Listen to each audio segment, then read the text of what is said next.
하나님 감사합니다. 성탄의 아침, 우리를 구원하시기 위해 이 땅에 오신 예수 그리스도의 은혜를 찬양합니다.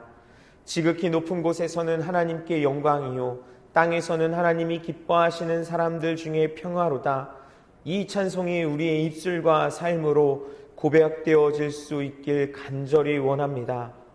혼란한 세상 속에서 진리인 것처럼 보이고 능력이 있는 것처럼 보이고 옳은 것처럼 보이려고 하는 수많은 지식과 문화와 사람들이 있습니다.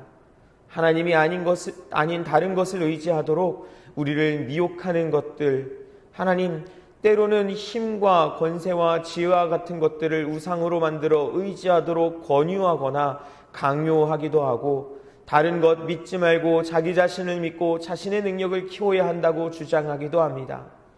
이러한 말이나 생각에 우리의 믿음이 흔들리지 않도록 하나님 인도하여 주옵소서. 함께 부른 찬송의 가사처럼 우리에게 힘주시고 생명과 기쁨이 되시는 분, 우리가 의지하고 따라갈 분, 참 진리이신 예수 그리스도만을 붙잡고 믿음 안에서 살아갈 수 있도록 은혜를 더하여 주옵소서. 때로는 어려움과 고난도 마주하게 될 줄로 압니다. 예수 이름으로 인해 받게 될 고난과 어려움을 기뻐하게 하시고, 어려움 때문에 구원의 이름, 그 예수의 이름을 부인하거나 떠나지 않게 하여 주옵소서. 끝까지 주님 다시 오실 때까지 인내하며 믿음을 지킬 수 있도록 우리의 마음과 생각을 지켜 주옵소서. 하나님, 성탄절을 맞이하며 우리 가운데 구원의 주님으로 기쁨과 감사와 즐거움이 넘쳐나게 하여 주옵소서. 구세주의 탄생을 알리고 선포했던 목자들과 동방의 박사들처럼 오늘 우리도 함께 모여 축하와 감사의 예배를 드리고 세상을 향해서도 주의 오심을 선포하고 다시 오실 주님을 향한 기대와 소망도 전하게 하여 주옵소서. 아직 믿지 않는 사람들에게 복음이 증거되게 하시고 하나님 나라가 선포되는 일에 우리를 사용하여 주옵소서. 우리 구의교회를 사용하여 주옵소서. 이 지역을 살리고 생명으로 인도하는 예수 그리스도의 몸된 교회가 되게 하여 주옵소서. 이를 위해 세우신 담임 목사님을 비롯한 모든 교역자들에게 지혜와 능력을 더하여 주시고, 또한 모든 재직들이 충성을 구하게 하시며 예수님께서 보여주신 사랑으로 가득한 교회 되게 하여 주옵소서. 하나님 사랑과 이웃 사랑을 실천하는 교회, 어려운 이웃에게 먼저 다가가는 교회, 믿음의 다음 세대를 세워가는 교회, 주님의 이름으로 섬기고 나누고 봉사하기를 즐거워하며 힘써 실천하는 교회 되게 하여 주옵소서. 우리 구의교회가 그렇게 부흥하게 하여 주옵소서. 하나님, 여러 어려움 가운데 있는 성도님들을 위해서도 기도합니다. 먼저 육신의 질병 가운데 계신 환우들을 주님의 손으로 만지사 치료하여 주옵소서. 그 모든 질병을 고치시고 그 마음과 생각도 회복시켜 주옵소서. 수술 후 재활의 시간을 보내고 계신 성도님도 또 이식한 세포가 잘 상착되기를 기도하며 찬송하며 함께 지내는 모든 의료진들과 기쁨을 같이 나누는 장로님도, 또 날마다 자신의 몸을 살피며 약을 먹거나 치료를 해야 하는 성도님들도, 하루하루 하나님 의지하며 살아가시는 모든 분들에게도 하나님의 은혜를 더하여 주옵소서. 다양한 건강의 문제와 또한 경제적인 문제, 감정의 문제, 관계나 가정, 직장, 사업, 학업과 진로와 만남과 결혼, 임신과 출산, 양육과 같은 개인의 문제들뿐만 아니라 지역과 나라와 민족과 열방의 모든 부분에서 하나님의 섭리와 은혜를 경험하게 하여 주옵소서. 우리와 함께 하시기 위해서 이 땅에 오신 성탄의 은혜가 모든 사람들 가운데 또한 모든 지역에 있게 하여 주옵소서. 이 새벽에도 우리의 모든 것이 하나님의 것임을 고백하며 1000번제와 또한 귀한 헌금을 하나님께 올려드립니다. 또한 우리의 모든 삶의 일정들과 마음의 소원들을 주님께 맡기며 내어드리오니 하나님 나라 위에 아름답게 사용하여 주시며 하나님께서 받으시고 응답하시는 증거들이 우리의 삶 가운데 경험되게 하여 주옵소서. 이제 말씀 가운데 나아갑니다. 성령님 보게 하시고 듣게 하시고 깨닫고 순종하게 하여 주옵소서.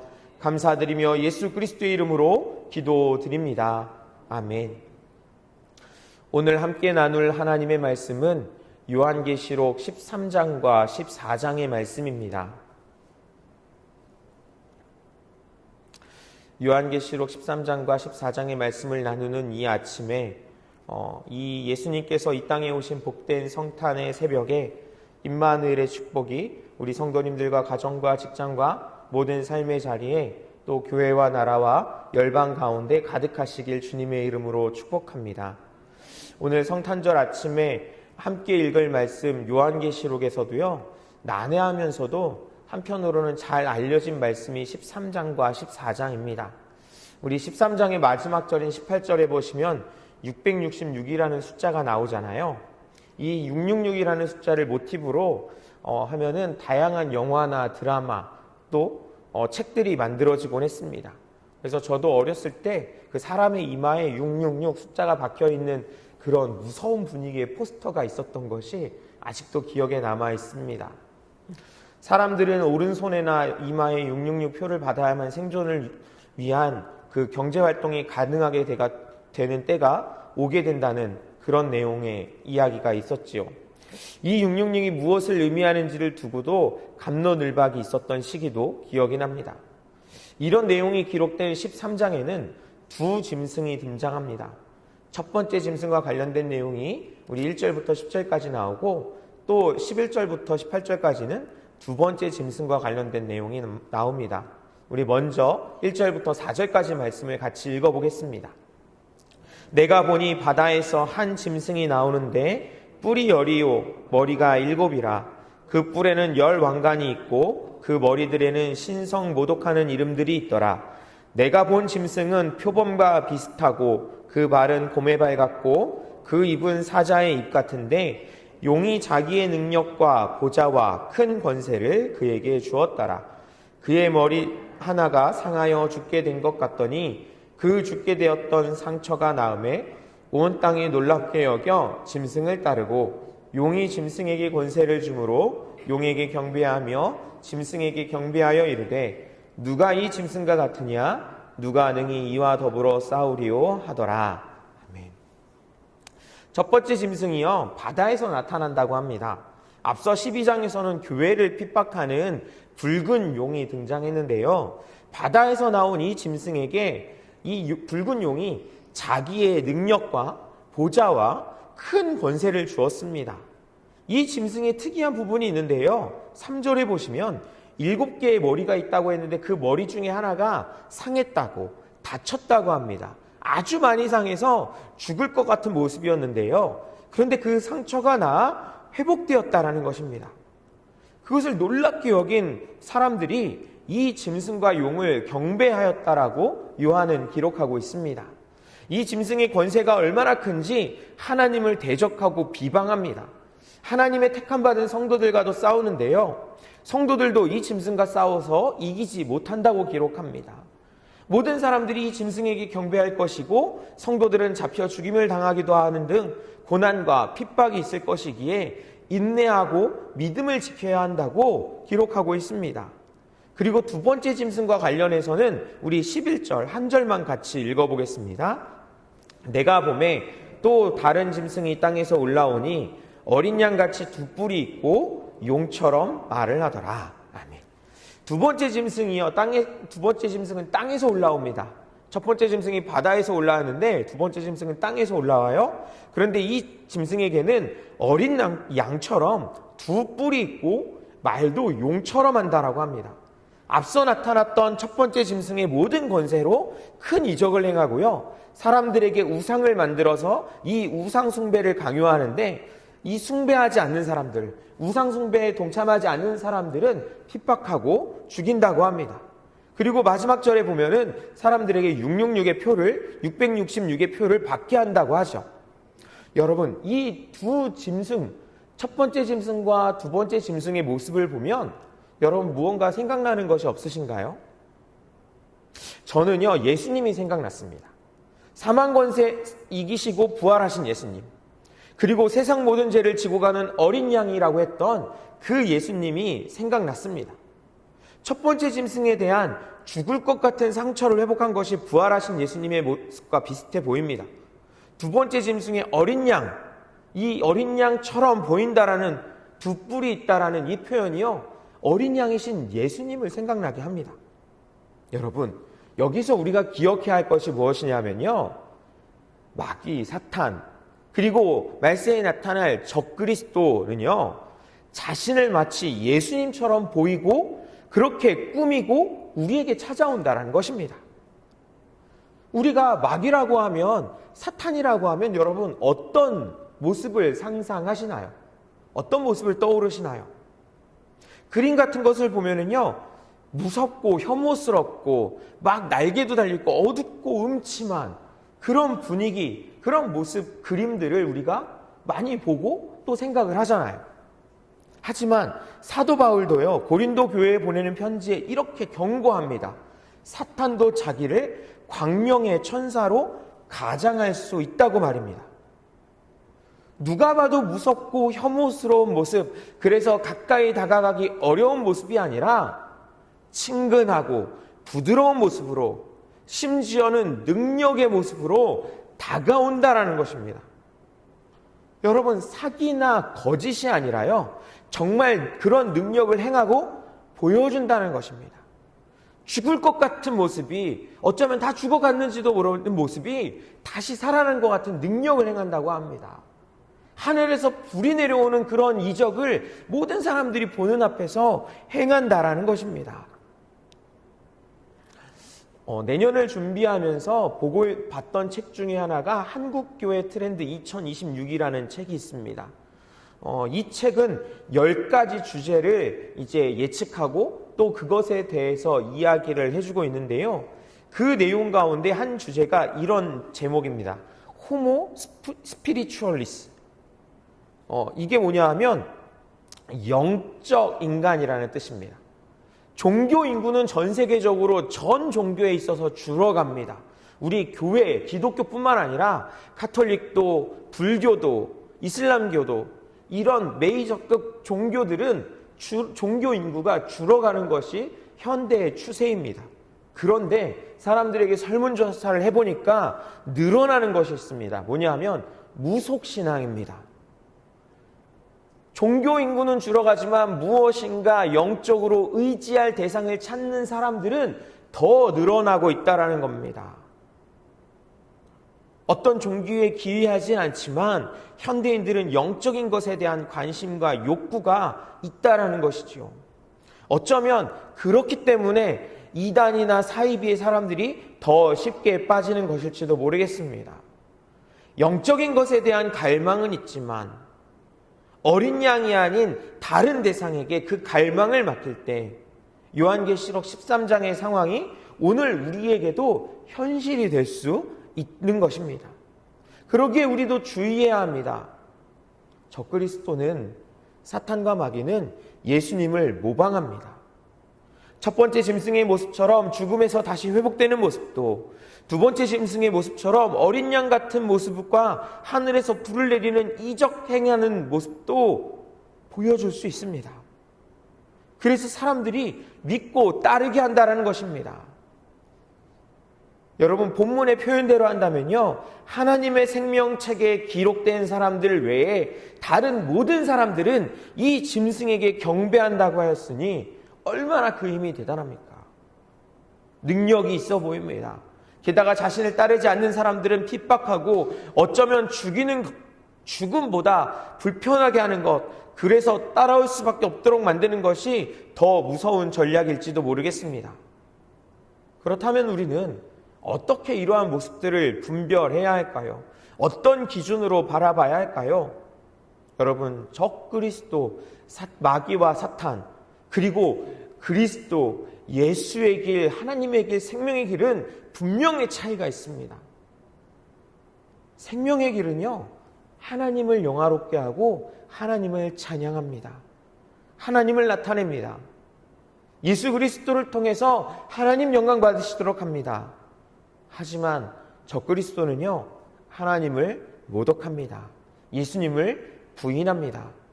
하나님을 비방하고 하나님의 자리에 자기를 세우려고 합니다. 하나님의 영광을 내가 받으려고 하는 것입니다. 그렇다면 누가, 어떤 이들이 적그리스도일까요?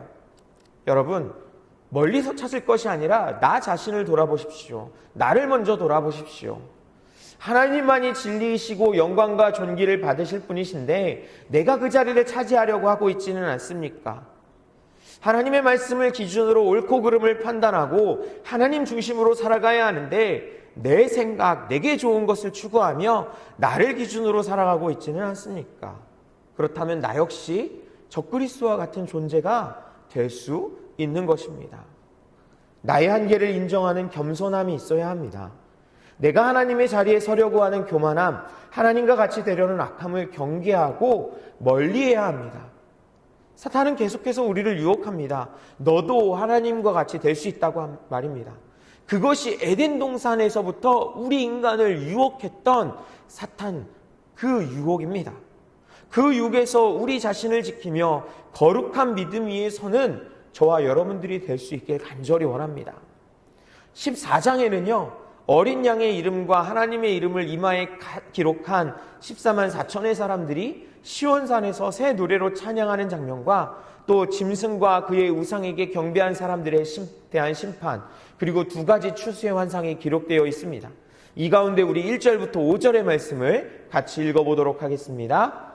또 내가 보니 보라, 어린 양이 시온산에 섰고 그와 함께 14만 4천이 서 있는데 그들의 이마에는 어린 양의 이름과 그 아버지의 이름을 쓴 것이 있더라. 내가 하늘에서 나는 소리를 들으니 많은 물소리와 같고 큰 우레소리와도 같은데 내가 들은 소리는 검은 고 타는 자들이 그 검은 고를 타는 것 같더라. 그들이 보좌과 내 생물과 장로들 앞에서 새 노래를 부르니 땅에서 속량함을 받은 14만 4천 밖에는 능히 이 노래를 배울 자가 없더라. 이 사람들은 여자와 더불어 더럽히지 아니하고 순결한 자라. 어린 양이 어디로 인도하든지 따라가는 자며 사람 가운데에서 속량함을 받아 처음 익은 열매로 하나님과 어린 양에게 속한 자들이니 그 입에 거짓말이 없고 흠이 없는 자들이더라. 아멘. 앞서 우리는 사탄이 모든 수단과 방법을 가리지 않고 성도들로 하여금 하나님과 예수 그리스도에 대한 믿음에서 떨어지도록 핍박하고 회방하는 장면을 보았습니다. 자신을 예수님처럼 보이도록 했고 죽음의 고통과 두려움 그리고 우상을 세워가며 경배하도록 하였습니다. 성도들은 믿음을 지키기 위해서 순교도 각오해야 했고 또 사회적 경제적으로도 극심한 갈등과 혼란 또 불편과 불평등을 경험해야 한다고 했습니다. 어지간하면 믿음을 버리거나 타협할 수도 있을 것입니다. 그러나 그럼에도 불구하고 보십시오. 요한은 환상 중에 시온산 곧 하나님 나라에 하나님께 인침을 받은 사람들이 사망 권세를 이기시고 부활하신 어린 양이신 예수님과 함께 서 있는 것을 보고 있습니다. 이들이 모두 승리자가 되어 예수님과 더불어 시온산에 서 있는 것입니다. 여러분, 이 사람들은요 요한계시록 7장에서 심판이 진행되는 중에 잠시 심판이 멈춘 상황에서 하나님의 인침을 받았던 사람들입니다. 이들은 두 짐승의 핍박과 미혹 앞에서도 자신의 믿음을 지켰습니다. 사실 생명의 위협과 어려움 앞에서 믿음을 끝까지 지킨다는 것은 결코 쉬운 일이 아닙니다. 그럼에도 불구하고 한 사람도 그 구원에서 낙오된 사람이 없다라는 것입니다. 여기서 14만 4천이라는 숫자가 나오는데요. 이 숫자는요 정말 제한된 숫자, 딱 이 숫자만을 의미하는 것이 아니라 하나님께 속한 백성 전부를 의미하는 것입니다. 하나님이 택하시기로 작정하신 모든 사람들, 내 것이다라고 택하신 모든 사람들을 의미하는 것입니다. 여기서 우리는 하나님의 신실하심을 다시 한번 확인하게 됩니다. 하나님께서는요 구원하기로 작정한 택하신 백성을 끝까지 책임져 주십니다. 단 한 사람도 잃어버리지 않으십니다. 그렇기에 사도 바울은 로마서에서 그 신실하심을 이렇게 찬양했습니다. 내가 확신하노니 사망이나 생명이나 천사들이나 권세자들이나 현재일이나 장래일이나 능력이나 높음이나 기품이나 다른 어떤 피조물이라도 우리를 우리 주 그리스도 예수 안에 있는 하나님의 사랑에서 끊을 수 없으리라. 아멘. 사랑하는 여러분, 하나님의 구원에는 실패가 없습니다. 하나님께서 택하신 사람은 잠깐 어려움에 넘어갈 수는 있습니다. 그렇지만 분명히 다시 일어나게 될 것이고 하나님의 어린 양과 함께 승리자로서 이 시온상에 서게 될 것이며 그곳에서 승리의 기쁨을 누리며 하나님께 영광 돌리며 찬송하게 될 것입니다. 예수님께서 이 일을 위해 이 땅에 오셨습니다. 성탄은 적그리스도의 모방에 속지 않도록 참된 어린 양이 누구신지, 하늘 보좌를 버리시고 낮고 낮은 자리에 우리를 구원하시기 오신 예수 그리스도의 겸손하신 사랑을 본받도록 우리에게 베풀어 주시는 은혜입니다. 하나님의 사랑입니다. 여러분, 이것을 기억하십시다. 그리고 따라가십시다. 신뢰하십시다. 하나님의 은혜와 기쁨, 축복이 가득하시기를 다시 한번 축복합니다. 오늘 오전 9시와 11시에 성탄 축하 예배로 드림을 기억하시고 이제 주님께서 가르쳐 주신 기도를 드리신 후에 믿음으로 기도하시다가 자유롭게 돌아가시겠습니다. 하늘에 계신 우리 아버지, 아버지의 이름을 거룩하게 하시며 아버지의 나라가 오게 하시며 아버지의 뜻이 하늘에서와 같이 땅에서도 이루어지게 하소서. 오늘 우리에게 일용할 양식을 주시고 우리가 우리에게 잘못한 사람을 용서하여 준 것 같이 우리 죄를 용서하여 주시고 우리를 시험에 빠지지 않게 하시고 악에서 구하소서. 나라와 권능과 영광이 영원히 아버지의 것입니다. 아멘.